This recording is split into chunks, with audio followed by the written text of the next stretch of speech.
Fourth one, she quickly finished her homework. Okay, so underlined word is quickly. So which part of speech it belongs to? Is it a verb? Is it noun? Adjective? Is it a noun or is it adverb? Okay, so here quickly, she quickly finished her homework ಅಂತ ಕೊಟ್ಟಿದ್ದಾರೆ. Okay, so it indicates action, isn't it? Then is it a verb? No, here verb is finished, right children? Finish ಅಂತಂದ್ರೆ ಏನು ಮಕ್ಕಳೇ?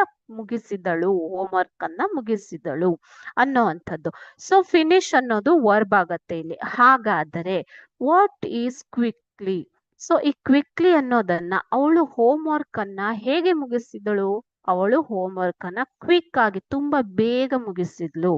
So quickly ಅನ್ನೋದು ಈ finished ಅನ್ನೋದನ್ನ describe ಮಾಡ್ತಾ ಇದೆ. ಓಕೆನಾ?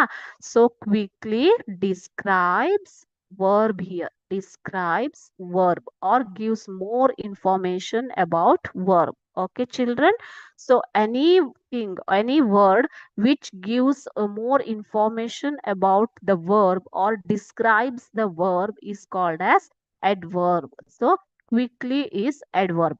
ಈಗ ಶಿ ರೈಟ್ಸ್ ನೀಟ್ಲಿ ಅಂತ ಇದ್ರೆ, ನೀಟ್ಲಿ ಅನ್ನೋದು ಈಗ ರೈಟ್ ಅನ್ನೋದನ್ನ ಡಿಸ್ಕ್ರೈಬ್ ಮಾಡುತ್ತೆ. ಅವಳು ಹೇಗೆ ಬರೀತಾಳೆ? ತುಂಬಾ ನೀಟಾಗಿ ಬರೀತಾಳೆ.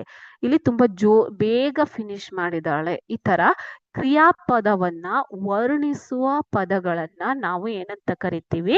ಅಡ್ವರ್ಬ್ ಅಂತ ಕರಿತೀವಿ. ವರ್ಬ್ ಅನ್ನ ಡಿಸ್ಕ್ರೈಬ್ ಮಾಡೋದು adverb. Okay, so adjective noun ಅನ್ನ ಡಿಸ್ಕ್ರೈಬ್ ಮಾಡುತ್ತೆ ಮಕ್ಕಳೇ. ಓಕೆನಾ? ಸೊ ಇಲ್ಲಿ ವರ್ಬ್ ಅನ್ನೋದು ಕ್ರಿಯಾಪದ. ಕ್ವಿಕ್ಲಿ ಅನ್ನೋದು ಕ್ರಿಯಾಪದ ಆಗೋದಿಲ್ಲ. It's not a verb. It's not adjective because adjective should give more information on noun. Noun ಬಗ್ಗೆ ಮೋರ್ ಇನ್ಫಾರ್ಮೇಶನ್ ಕೊಟ್ಟಿದ್ರೆ ಅದು adjective. She is a beautiful girl, she is very bold girl, he is very clever boy. ಆ ತರ ಬಾಯ್ ಅನ್ನ describe ಮಾಡುತ್ತೆ, noun ಅನ್ನ describe ಮಾಡುತ್ತೆ. ಓಕೆನಾ? ಸೊ ಇದು ನೌನ್ ಅಲ್ಲ. ನೌನ್ ಅಲ್ಲ ಯಾಕೆ ಅಂತಂದ್ರೆ, ನೌನ್ ಅಂದ್ರೆ ಏನು ಮಕ್ಕಳೇ? ನೌನ್ ಅನ್ನೋದು ಒಂದು ನಾಮಪದ, ವ್ಯಕ್ತಿಯ, ಪ್ಲೇಸ್ ನ, ಥಿಂಗ್ ನ ಹೆಸರು ಅಲ್ವಾ? ಸೊ ಇಲ್ಲಿ ಕ್ವಿಕ್ಲಿ ಅನ್ನೋದು ಅಡ್ವರ್ಬ್ ಆಗುತ್ತೆ. ಯಾಕೆ ಅಂತಂದ್ರೆ it describes the verb. Okay,